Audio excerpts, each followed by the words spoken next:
Sir ये लीजिए मेरी माँ की 13वीं का प्रसाद। प्रसाद? जी सर, मेरी माँ इस दुनिया में नहीं रही। लीजिए सर। ये कैसी बात कर रहे हो तुम? हितांशी ने तो बोला था तुम्हारी मम्मी बिल्कुल ठीक है। सर कैसे ठीक हो सकती है? जो इस दुनिया में है ही नहीं उसके बारे में बोल कैसे सकती है वो? और सर गुस्सा तो आप पे आ रहा है मुझे। आपसे मैंने 50,000 रुपये मांगे थे हॉस्पिटल में एडमिट के लिए और आपने मुझे पकड़ाया क्या 15-20 हज़ार रुपये? 15-20 हज़ार में होता क्या है? पर हितांशी को तो मैंने पूरे 50,000 रुपए दिए थे और वो बोली थी कि उसने तुम्हें दे दिए पूरे 50,000 रुपए। सर अगर 50,000 रुपये दे दिए होते ना तो आज ये 13वीं का प्रसाद मैं आपको नहीं देता, मेरी माँ मेरे साथ खड़ी होती। सर कुछ भी मत बोलिए आप। अच्छा चलो ठीक है, जब मैं बुलाऊंगा तब तुम आ जाना। ठीक है सर। हाँ जी सर, आपने बुलाया? हाँ बुलाया। जी सर बताइए। राजा काम पे आया है आज? हाँ सर आज आया है। उसकी मम्मी कैसी है? पहले से बहुत अच्छी है। अच्छा, अभी उसकी मम्मी हॉस्पिटल में या डिस्चार्ज हो चुकी है? और सर डिस्चार्ज हो चुकी है। तुमने उसे पूरे पैसे दे दिए थे? हाँ जी सर, मैंने पूरे पैसे दे दिए थे। क्यों, आपको मुझ पर ट्रस्ट नहीं है क्या? ट्रस्ट तो है, पर ये बात तुम राजा के सामने बोल दोगी? सर उसको क्यों बुलाना, और मैंने दे दिए पैसे, आपको मुझ पर ट्रस्ट नहीं है क्या? नहीं मुझे ट्रस्ट तो है, पर तुम ये बात एक बार ही राजा के सामने बोलो। राजा आना अंदर। अरे सर लेकिन आप ये सब क्यों कर रहे हैं? सर मैंने दे दिए हैं पैसे। राजा ये किस चीज का प्रसाद है? सर मेरी माँ की 13वीं का प्रसाद है ये क्या बोल रहा है? इसकी मम्मी की 13वीं का प्रसाद है और तुम बोली इसकी मम्मी बिल्कुल ठीक है?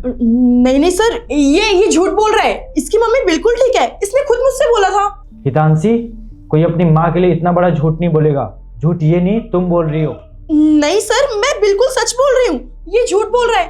और आप क्या इसकी बातों पर यकीन कर रहे हैं? आप मेरी बात सुनिए ना सर। राजा तुम बताओ तुम्हारी माँ के साथ क्या हुआ था? सर मैं झूठ नहीं बोल रहा, अपनी माँ के लिए इतना बड़ा झूठ नहीं बोलूंगा मैं। मेरी माँ की 13वीं का प्रसाद है ये।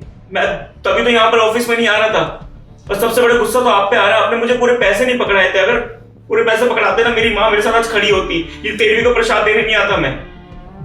अब इसका आंसर है तुम्हारे पास? सर ये बिल्कुल झूठ बोल रहा है, कुछ भी बोल रहा है। मैंने इसको पूरे 50,000 दिए थे जो आपने मुझे दिए थे इसको देने के लिए। सर आप बिल्कुल इसके बातों पे यकीन कर रहे हैं, कुछ भी बोल रहा है ये। आप इसको भगाओ यहाँ से, जा तू यहाँ से जा। मैडम कैसी बातें कर रही हो आप मेरे पास आए थे 20,000 रुपए पकड़ाने के लिए, और 50,000 की कहां से बात हो गई? सर झूठ बोल रही है। इन्होंने मुझे ये कहा कि 20,000 रुपए सर ने पकड़ाए हैं तो ये तुम रख लो। मैंने बोला कि सर को तो मैंने 50,000 रुपए बोले थे, लेकिन ये कहती कंपनी को लॉस हो चुका है। मैं सच कह रहा हूँ, मेरे को सिर्फ 20,000 रुपए मिले थे सर। सर आप इससे क्यों बात कर रहे हैं? आपको मुझ पर ट्रस्ट नहीं है क्या? अरे ये छोटे लोग हैं, ऐसे ही झूठ बोलकर पैसे ले रहे होंगे, और मैंने तो पैसे दे भी दिए बल्कि। सर फिर भी झूठ बोल रहा है। छोटे लोग ये नहीं, छोटी सोच तुम्हारी है हितांशी। सर आप ये कैसी बातें कर रहे हैं सर? हितांशी तुम्हें शर्म आनी चाहिए। कोई अपनी माँ के इलाज के लिए 50,000 रुपए मांग रहा है और तुम मुझे कितने पकड़ा रही हो? सिर्फ 20,000 रुपए। तुम मुझे बताओगे वो 30,000 रुपए और बाकी के गए कहाँ? सर मैंने बोला तो ये झूठ बोल रहे हैं, आप यकीन ही नहीं कर रहे मेरी बात का। हितांशी अब और झूठ नहीं, सच सच बताओ क्या हुआ है?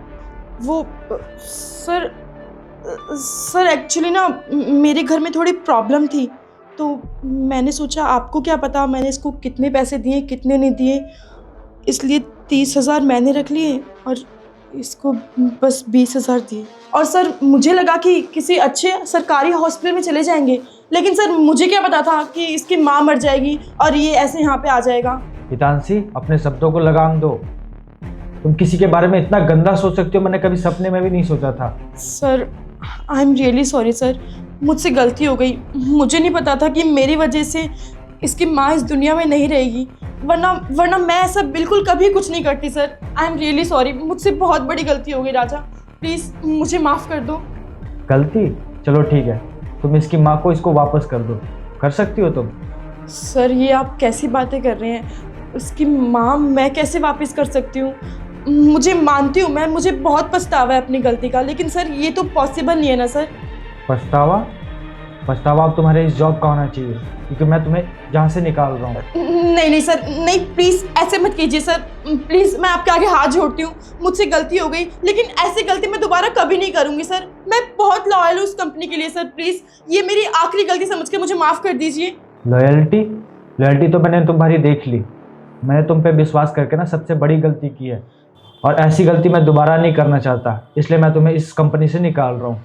नहीं नहीं सर, प्लीज़ ऐसा मत कीजिए। मैं अपनी फैमिली में क्या बोलूँगी सर, और मुझे कहाँ जॉब मिलेगी इतनी जल्दी। प्लीज़ सर, मेरी बात समझिए। हितांशी, तुम यहाँ से चुपचाप निकल जाओ, इससे पहले कि मुझे सिक्योरिटी बुलानी पड़े। खुद निकल जाओ तुम। सर आई एम आओ। Sorry sir.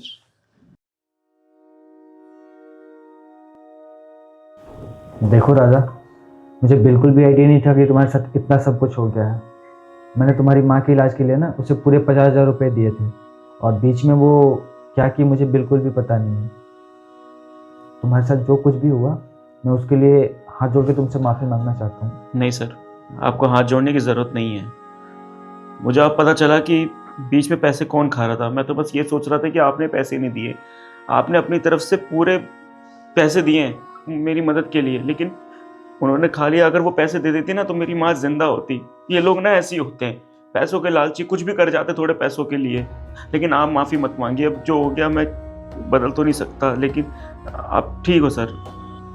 देखो, तुम्हारे साथ जो कुछ भी हुआ उसको अब मैं सही तो नहीं कर सकता, लेकिन आगे से अगर तुम्हें कोई भी दिक्कत हो मेरे पास आना, मैं तुम्हारी हेल्प करूँगा। शुक्रिया सर, माफ़ कीजिएगा मुझे भी। जाता हूँ सर ड्यूटी पे।